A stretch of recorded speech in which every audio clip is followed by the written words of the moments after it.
working in vineyards, but just thought this is another new skill to learn. Well, that's what I was going to say. You know, have you ever actually had anything to do with vineyards, how they work, picking them, pruning them? Nothing? None whatsoever. My experience has been going to cellar doors and walking down through a few vines at various wineries around the countryside. But we decided, look, this would be nice to learn something new, and it just seemed like a great fit. It's harvest time in vineyards across the mid-north coast. Kelly Johnson there at Douglas Vale. You're with ABC Mid-North Coast Brekkie. Nominations are now open for Farmer of the Year, with 10 categories spanning all ages and stages of life on the land. Let's recognise the hard work of our rural leaders, innovators and farming legends, and celebrate those in our rural sector who go above and beyond.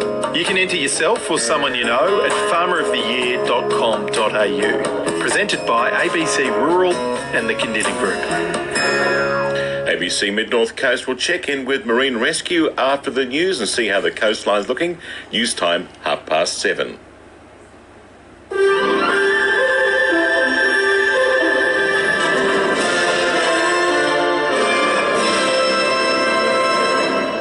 Hot and sunny with tops around 30 degrees today. Good morning, Melissa Martin with ABC Mid-North and Coffs Coast News. A leading regional economist says the North Coast is currently experiencing a labour shortage in several important industries, while population growth skyrockets. According to the Regional Australia Institute, the North Coast has just under 4,000 current job vacancies, mostly in health, communications and technology services. The Institute's chief economist, Kim Houghton, says for the quickly growing North Coast, those types of jobs are in the highest demand. What you see in places like the North Coast, you can see there's a very high need for community and personal service workers, as well as retail staffs and clerical workers. They're the kind of glue that holds the community together as it grows. And so it's really important, I think, for those communities that those employers are able to find those. A Mid-North Coast travel agency is one of the many local businesses worried about finding enough staff to accommodate an increase in demand for its services. Windsong travel owner James Cracknell says the worker shortage, combined with the announcement that Australia's international borders will open to fully vaccinated travellers later this month, will put pressure on his ability to meet customer demand. Mr Cracknell says he's seen a significant increase in outbound travel in the past 2 weeks. We're seeing a lot of online bookers come in and book with us now rather than risking going online. So it's all positive for us. Our biggest issue is trying to staff our agencies because during the last 2 years we've had to let a lot of staff go. Nurses on the Mid-North Coast have voted to join the statewide strike next Tuesday, the first in almost a decade. The New South Wales Nurses and Midwives Association says nurses are angry at understaffing pay and working conditions. Manning Hospital Branch Secretary Scott Grant says staffing ratios are the most critical issue nurses want the state government to address. We need them to come to the table and start talking about safe patient ratios. The New South Wales government has ignored us for too long, and we've been saying for a long time that things aren't safe. Our request for safe patient care has been continually ignored, and that's where we are today because of it. A Coffs Harbour man convicted of drowning a pet cat attempted to appeal his sentence in the district court. Claudia Jambor reports. Philip Gregory Tripp was sentenced last October to serve 9 months prison in the community for killing the cat, as well as 100 hours community service. The 71-year-old's animal cruelty conviction resulted in him losing custody of his long-time pet parrot. Mr Tripp's lawyer appealed to overturn the conviction, arguing his client was remorseful and presented evidence from an avian vet outlining the negative impacts of the separation on the bird's health. But Judge Jonathan Priestley said the effects on the bird were overstated and upheld the conviction and ban on owning a pet, but did reduce Mr Tripp's sentence to a less severe 12-month community corrections order. A derelict caravan park near the centre of Kempsey is being refurbished to provide affordable housing for young people in need. Specialist Youth Homelessness Service, YP Space, has secured cabins for the site, which were damaged during the March floods in Port Macquarie last year. The facility will initially provide 10 cabins for people aged between 16 to 25, with scope to expand. A YP Space casework manager, Andrea Davidson, says it's a constant struggle to find beds for those in need. We've had up to 300 young people a night sleeping on the street on the Mid-North Coast, so yeah, very high need. We've got at least 100 young people on our caseload between Kempsey and Port at the moment needing housing. And 341 new cases of COVID-19 were reported in the Mid-North Coast Local Health District in the latest reporting period, including 307 positive rapid tests and 34 PCRs. In news elsewhere this morning, 5 federal government MPs have crossed the floor to back a Labor push to protect gay and trans children from discrimination in schools. The legislation passed the House of Representatives in the early hours of this morning, but with changes to the Sex Discrimination Act. Local MPs Pat Conahan and David Gillespie supported the bill. And hospital visitation guidelines in New South Wales have been revised, allowing more people to be by the side of a dying loved one. The updates in rules are designed to increase visitor access, so there'll be a presumption in favour of allowing visits rather than blocking them. To the weather, hot and sunny today, a top of 29 degrees in Coffs Harbour, 32 in Kempsey, 30 in Port Macquarie and 31 in Taree and Foster. To hear today's local news, search online for ABC Local and look for your local station. ABC News. There's a rapidly growing painful lump somewhere. We obviously accommodate patients within a week or so. But for a routine checkup, the waiting list can blow out to weeks or months. That is Dr. Albert Smagorinsky there, a skin specialist based in Tamworth and a former medical director and chief clinical instructor at the Rural Skin Cancer Service, joining us there. When was the last time you had your skin checked? 1300 648 222, or you can send me a text on 0467922684. 684. Maybe you've got a skin cancer story to share with us today about how you found one, how you were diagnosed and the treatment that followed as well. Don't forget to pop your name and where you're texting us from today too on the text. ABC Sport now has its very own newsletter, and we'd be pumped to have you on board. The ABC of Sport will provide a wrap of all the best stuff that's happening in sport every week. Simply go to abc.net.au/connect and get ready for a sport hit in your inbox every Friday. Get on board with the ABC of Sport newsletter for content that makes you think or allows you not to. You're listening to Christy Reading on ABC New England Northwest.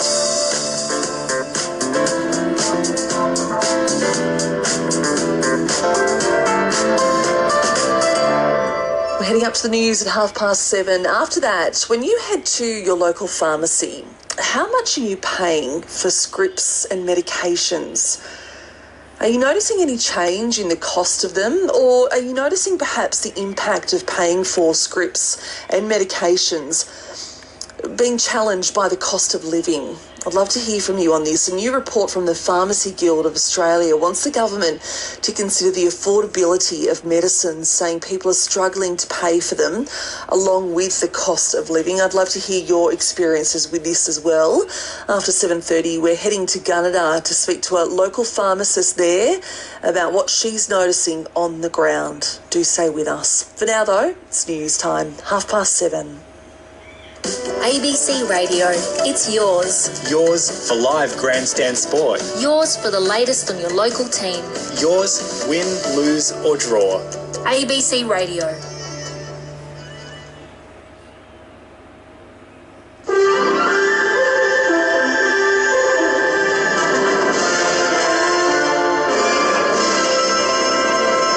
ABC News for New England Northwest. Good morning, I'm Kemi Maguire. Residents in some towns across the New England are being warned their drinking water may smell and have an earthy taste until the end of the week. Tamworth Regional Council says they have detected blue-green algae in recent tests for the area. Residents in Tamworth, Katingal and Moonbee have reported discoloured and odorous water for several weeks. Council is currently treating the water and says in the meantime it is not harmful to consume and still meets the Australian drinking water guidelines. Conservationists say favourable conditions are one factor behind an increased population of endangered wallabies in the Pilliga. The population of the bridled Nailtail wallaby has more than doubled to about 90 since it was introduced into a fenced-off, predator-free area in August 2019. Regional ecologist Dr. Greg Holland says it's possible the population could grow to about 2,000 in coming years, but he says that does rely on favourable conditions continuing. These sort of species will typically breed opportunistically, so when conditions are good, they breed as quickly as they can. And when conditions aren't quite so good and it dries out, their reproduction might slow down a little bit. Rules could become tighter for solar farms to get approval in areas surrounding towns such as Armidale and Tamworth. Joanna Woodburn reports. The state government has drawn up guidelines for the development of large-scale solar energy projects. They will put up more hurdles for the approval of the farms. The proponents will have to prove the infrastructure does not have a significant impact on the scenery or character of a regional area. It also aims to stop large solar projects from being built on vital agricultural land, particularly on high-quality soils used for cropping, grazing and horticulture. Feedback on the changes is open until February the 25th. The Deputy Prime Minister and member for New England, Barnaby Joyce, has defended his relationship with the Prime Minister under criticism in Parliament from Labor. Mr Joyce has apologised for calling Scott Morrison a liar and a hypocrite in a leaked text message from last year. Labor argues Mr Joyce's message was a true reflection of his feelings, but Mr Joyce has again insisted his relationship with the Prime Minister has improved since his return to the leadership. I've worked with this Prime Minister as we've dealt with one of the greatest pandemics of modern time. And during that period of time, we had one of the greatest successes because we had one of the lowest fatality rates of anywhere in the globe. Planning for mega droughts, water sewerage and sustainability of cropping will be high on the agenda at a major water meeting in Narrabri. Around 200 delegates, including researchers and policymakers, are attending the conference. The President of Local Government New South Wales, Daria Turley, says heavy rainfall from the year has provided the area with a unique opportunity to plan for the future whilst dams are full. In a lot of ways, it's building on the skills and the knowledge that our local water utilities already hold, sharing that information with each other. If we don't plan now, then we're losing opportunities and we're losing it for all our residents. And a group of animal rights activists will be in the High Court today to take on a New South Wales law which bans them from publishing secretly filmed material. Elizabeth Byrne reports. Farm Transparency International says the law is at odds with the implied right to freedom of political communication, and they need to be able to publish material in the public interest. But the New South Wales government says the law is reasonable and balances the competing interests. The state says an increase in trespassing on farms has had an impact on the privacy and security of farmers. The hearing is expected to run over 2 days. Also making news, the Natural Resources Access Regulator issued formal warnings to 3 water licence holders in the region in the last 3 months of 2021. 2 of the warnings were issued in the Namoy River and 1 in the Guida. The regulator says one of the warnings was to a Gunnedah landholder who had failed to transfer water from one licence to another. The Namoy River saw the most new investigations commenced in the period, with 28, while the Guida recorded 5 and the border rivers had 2. Sunny across the New England northwest today. Tamworth heading for a slightly warmer top of 34, Moree 36, same for Narrabri. Inverell heading for a top of 31, Glen Innes 27 and Armidale 27 also. ABC News. About how that is going to happen, but speaking on the night is Professor Russell Strong. He was an Alstonville boy who went to Lismore High School before Alstonville or Kadina or whatever was ever built. And he conducted Australia's first liver transplant in 1989 and performed the first successful living transplant in the world from a 29-year-old Japanese mother to her 17-month-old son. He'll be speaking at the dinner. That's Professor Russell Strong. But very famous family, that one, Joe. James Strong, subsequently a cousin of Professor Strong.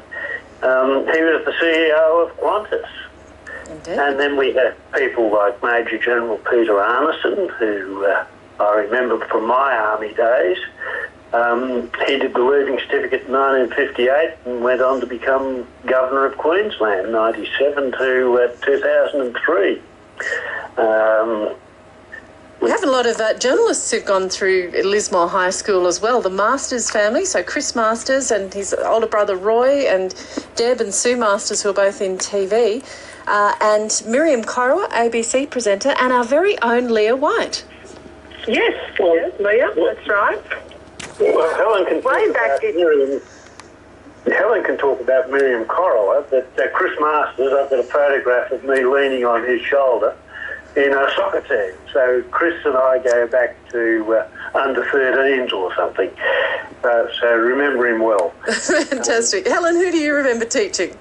Oh, I remember Miriam from the 90s. She was a lovely girl and she was out there into everything, the musicals, the dance groups, excellent student. And then she did a year on Rotary Exchange to Belgium for a year, and then she's been back and spoken to the students. So she's quite an inspiration for our current students. But she's been excellent. But an interesting story regarding journalists is actually back in the 1920s, would you believe, there was a student called Vivian Yung, who was a Chinese student, and he was also a journalist in the 20s. Do you know what, Helen? I'm so sorry, but we're a little late for the news, so I'm going to see if we can continue this story after the news. Okay. Stay on the line for me, because right now I do need to hand over to Emma at the in the newsroom. It's 7:30.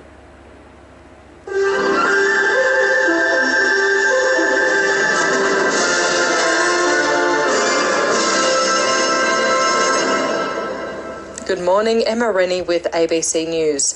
Tweed continues to bear the brunt of the region's COVID cases. Bruce McKenzie reports. A person in their 90s from the Tweed area is the latest local resident to die as a result of COVID. There were 481 new cases confirmed in the Northern New South Wales Local Health District during the last reporting period. There were 139 new cases in the Tweed, 91 in the Clarence Valley, 74 in Lismore and 70 in Ballina. There are 23 COVID-positive patients in local hospitals, with 4 in intensive care. A local nurses union delegate says there is overwhelming support for next week's planned strike. Lismore-based hospital branch secretary Gil Wilson says more than 96% of members across the state have voted to walk off the job on Tuesday morning. He says they're underpaid compared to interstate nurses and exhausted after months of COVID. I've only been on strike twice before I can remember in my 30-year nursing career, and one of them was with Bob Carr. So that's how long ago that was. So it is rare, but it just measures the frustration that we're feeling. The company behind a 500 megawatt solar farm proposal south of Casino says the site was chosen because it's open and close to a major power line.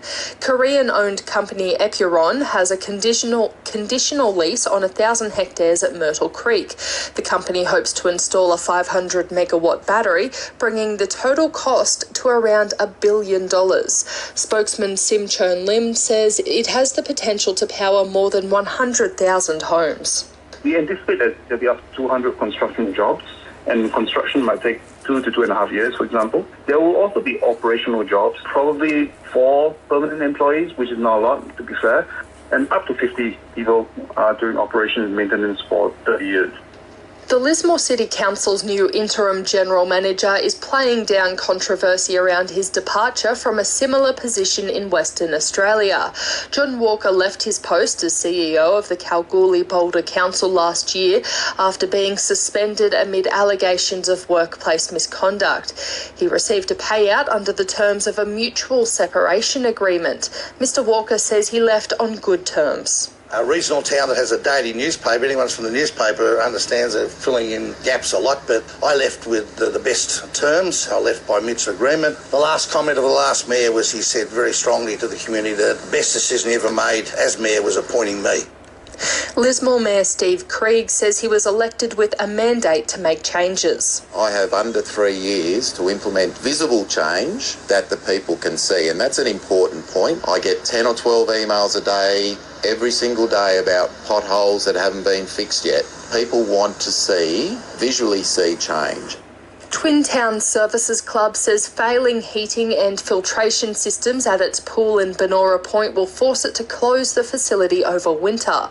More than 1,500 residents have signed a petition calling for the pool to be kept open. Executive Business Manager Rod Payne says the club's considering a permanent closure, but nothing's confirmed.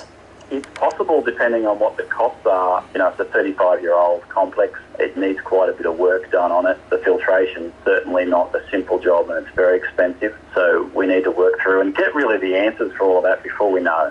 Healthy North Coast expects a plan to deploy Defence forces into nursing homes will be welcome.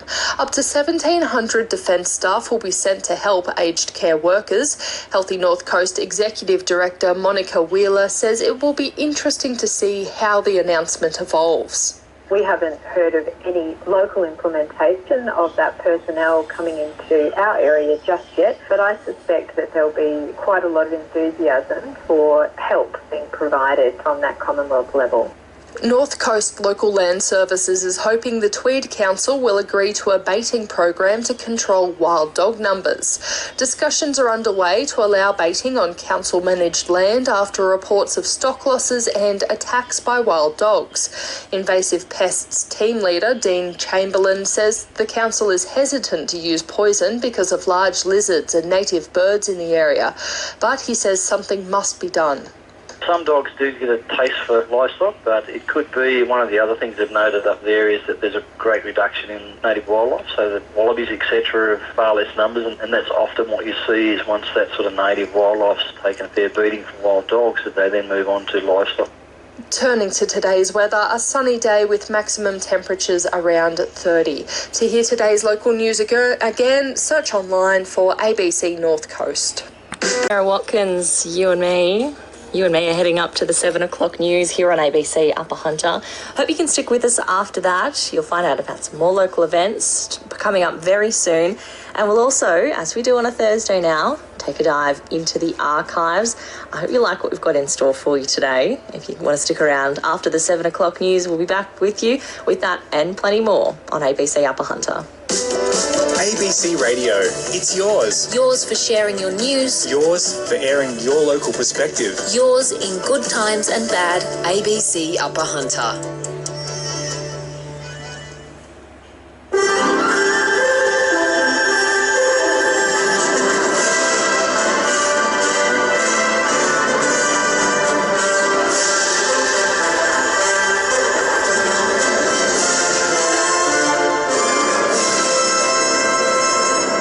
Federal MPs crossed the floor to protect gay and trans kids from discrimination in schools, restrictions to ease on hospital visits, and nurses raised the alarm on conditions at the new Maitland Hospital. Good morning, I'm Liz Farquhar with ABC News. Liberal MP Trent Zimmerman says he broke ranks to amend the federal government's religious discrimination laws to protect transgender Australians. The legislation passed the House of Representatives in the early hours of this morning, but with changes to the Sex Discrimination Act. 5 government MPs sided with Labor and Independents to demand protections for trans and gay students in religious schools. Mr Zimmerman says transgender Australians are some of the most vulnerable people in society. Whilst the proposals the government had didn't change the status quo, because the government was proposing to change the status quo for gay students, I thought that there was a glaring omission, and I thought that that was a very bad signal to send to the trans community. Hospital visitation guidelines in New South Wales have been revised, allowing more people to be by the side of a dying loved one. The updated rules are designed to increase visitor access, so there'll be a presumption in favour of allowing visits rather than blocking them. Visitors to state hospitals have been restricted since the 16th of December because of the pandemic, with exemptions only granted for compassionate reasons like childbirth and palliative care. The new guidelines will now allow visits if it's beneficial for the patient's emotional or physical well-being. A nurse at the Hunter's newest hospital says it may be new, but it isn't operating as it should. The $470 million Maitland Hospital opened 3 weeks ago, but the ABC's been told the air conditioning wasn't working properly yesterday as temperatures rose above 30 degrees and toilets were clogging up. Nurse Renee Curry says equipment issues come on top of insufficient staffing and low morale. Brad Hazzard come here and he described it as a Disneyland for doctors on his grand tour through. But us nursing staff, it's no Disneyland for us. We're stressed, we're fatigued, and we're constantly placed in professionally compromising positions in unsafe working situations. Hunter New England Health says it's aware of the significant pressures at Maitland Hospital and has redirected staff to provide support where required. It says it's also commenced its new nursing graduate program early to ensure safe and effective staffing. An international plot to interfere in an unspecified Australian election has been thwarted by ASIO as it warns of foreign meddling in the federal campaign. Here's Defence correspondent Andrew Green. Delivering his annual threat assessment, ASIO boss Mike Burgess has revealed a local operative with deep connections to a foreign government had planned to undermine an Australian election with compromised candidates. He's warned the plot involving significant overseas funding could be repeated. This year, a federal election year, we need to be particularly on guard against foreign political interference. Mr. Burgess says his organisation is also closely monitoring anti-vaccine activists who could turn to violence. Britain's Prime Minister has announced the last remaining COVID restrictions could be lifted by the end of the month. Steve Kinane has the details. Boris Johnson told the House of Commons that if current data trends in England continue, he will abolish the legal requirement to self-isolate after a positive COVID test within weeks. Instead, guidelines will be introduced on when to self-isolate. The original plan was to phase out the restrictions by the end of March. The Labor opposition says the new plan is all about Boris Johnson trying to dig himself out of a political hole caused by the controversy around Downing Street parties. Steve Kinane, ABC News, London. And New York is easing its COVID restrictions as the state's case numbers continue to drop. North America correspondent Barbara Miller. Masks or proof of vaccination will no longer be required in many indoor settings as New York becomes the latest state to ease restrictions introduced because of the Omicron surge.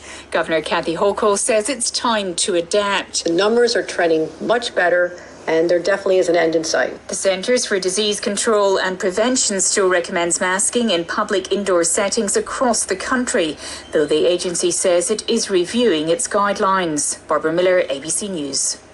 A New Zealand Child Abuse Royal Commission has heard a Catholic order had protocols for shifting abusers to and from Oceania children's homes, including one near Newcastle. Giselle Wakatama reports. The New Zealand Royal Commission into Abuse is investigating the St John of God order focusing on abuse at 3 Christchurch institutions. It's looking at why the Oceania arm of the Catholic order expanded from Australia to New Zealand in 1955 after first setting up the Kendall Grange Boys Home in the 1940s. A key Australian link is brother Bernard McGrath, who's serving 33 years jail for abusing 30 boys at Kendall Grange. McGrath was moved between that home and Christchurch. Yesterday, the Commission heard from survivors about what was called the geographic solution, moving abusers when allegations were made. The University of Newcastle says its enrolment numbers are comparable to last year, with lower demand across the sector due to COVID-19 and a strong workforce. Madeline Lewis reports. Students will return to face-to-face learning for semester 1 on February 21. The university says despite the lower demand for programs, there's still strong interest, especially from school leavers. Vice-Chancellor Alex Zielinski says they're expecting around 5,000 domestic students to start an undergraduate degree this year. Around half will be joining straight from high school. For those who didn't receive the marks they'd hoped for, the Open Foundation and Diploma Pathway programs remain open. Professor Zielinski says he's confident the right safety measures are in place to ensure the best possible on-campus experience for students. Treasury and Transport bosses will front a state parliamentary inquiry a day after the Auditor-General handed down a scathing report into the government's management of the body set up to manage the state's rail assets. With the details, Jen Kennedy. The state's Auditor-General has accused Treasury of obstructing an investigation into a controversial rail corporation by withholding crucial documents and making an accurate forecast to inflate the state budget. It was revealed last year that the Transport Asset Holding Entity was set up to shift billions of dollars of expenses into it to artificially inflate the state's coffers. The Auditor-General Margaret Crawford says while trying to look at the books, records were withheld and there were errors and omissions in information and modelling. An upper house inquiry will today grill senior Treasury and Transport officials over the issue. Scientists say they've made a breakthrough in their quest to develop practical nuclear fusion, which could eventually offer an almost unlimited source of power. The European Jet Laboratory in Britain has broken its own world record for the amount of energy it can extract by squeezing together two forms of hydrogen, as the BBC's Justin Rowlett reports. Atoms of hydrogen are fusing together at 150 million degrees Celsius, recreating here on Earth the reaction that powers the sun. It only lasted 5 seconds, but shows that sustained fusion reactions generating significant energy are possible, say researchers at the Jet Laboratory, where the reaction took place. Now the focus will move to the south of France, where a consortium of world governments are building an even bigger fusion reactor. Betting agency Sportsbet has been hit with a big fine after continuing to send people text messages and emails after they tried repeatedly to unsubscribe. The Australian Communications and Media Authority investigated and found Sportsbet had sent more than 150,000 marketing texts and emails to people who had asked not to be signed up to the service. The authority's chair, Nerida O'Loughlin, says many of those people had gambling problems. So as a result, we found them in breach of the Spam Act, and Sportsbet have now paid a record infringement notice to the ACMA of $2.5 million and has committed to refund customers around $1.2 million after breaching Australia's spam laws. Day 6 of the Beijing Winter Olympics features Australians competing across 4 sports with genuine medal contenders in snowboard cross. Tracy Holmes has the details. The first Australian in action is figure skater and Australian flag bearer Brendan Kerry in the free skate, which will determine final placings.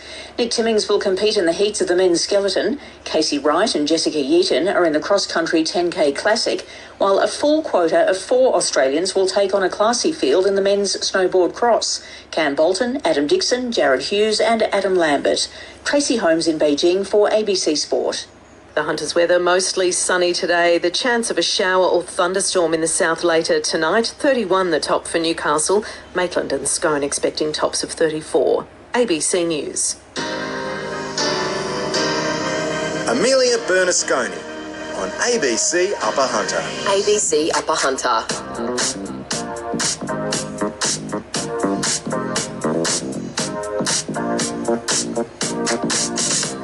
Good morning. I hope you still got the calendar out, maybe the diary, flicked to a few months ahead. We're planning some events this morning on ABC Upper Hunter, trying to will 2022 to be... After the fermentation, the juice is allowed to settle and the pulp or lees settles to the bottom of the cask, and we draw off the clear wine and put it in a fresh cask, which hasn't any coil at all, but the cask is in a refrigerated cellar so as to keep the temperature at no more than 60 degrees all the year round. From this cask, the juice is pumped into what we call a stabilising tank. It is filtered from the tanks and then pumped into hogsheads from where it is shipped to Sydney or the bottling centre for pre-bottling processes. Brian McGuigan there, giving a crash course to the ABC back in 1963 on winemaking. Mr. Wigan, of course, founded Wyndham Estate Wine Company and went on to become the managing director of Wyndham Estate Group. And I believe he was inducted as a legend back in 2008 as well. On today's archive dive, But let us know, are there any events that you would love to live through again? Anything that you would like us to try and track down? Can't make any promises, but if there is something you'd like us to see if we can find in the big ABC archive, let us know. You can give us a call on 65422800. It's news time now, 7:30. Hope you can stay with us after that.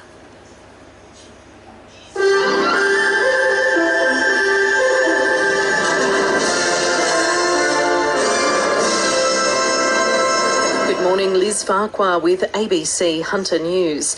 It's still unclear whether Hunter Region nursing homes will get any support from the Australian Defence Force, which has been called in to help with severe staffing shortages across the country.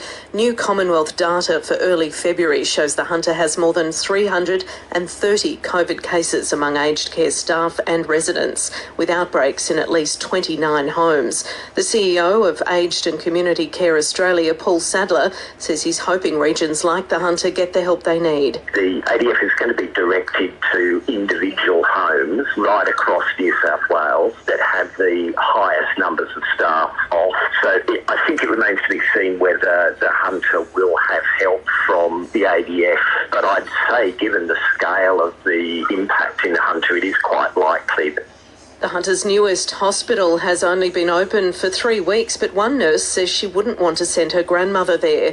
Carly Cook has the details. The $470 million Maitland Hospital opened last month, boasting more beds and increased services to cater for a growing population in the Lower Hunter. But the ABC has been told the air conditioning wasn't working yesterday on an above 30-degree day, while some toilets were also clogging up. Nurse Renee Curry says the hospital may be new, but it isn't operating as it should. If my grandmother needed to come to hospital, I would not want her to come here. Ms Curry says she fears for staff and patients every day she goes to work. She says staffing levels are too low, along with morale, and patients aren't being attended to as often as they should be. Hunter New England Health says it's aware of the significant pressures at Maitland Hospital and has redirected staff to provide support where required. It says it's also commenced its new nursing graduate program early to ensure safe and effective staffing. A school principal from the Upper Hunter says the rapid antigen testing program should be extended. A number of active cases have been detected at Scone Grammar since the school term started. New South Wales Premier Dominic Perrottet says it's unlikely students will continue to receive the free weekly testing kits beyond February.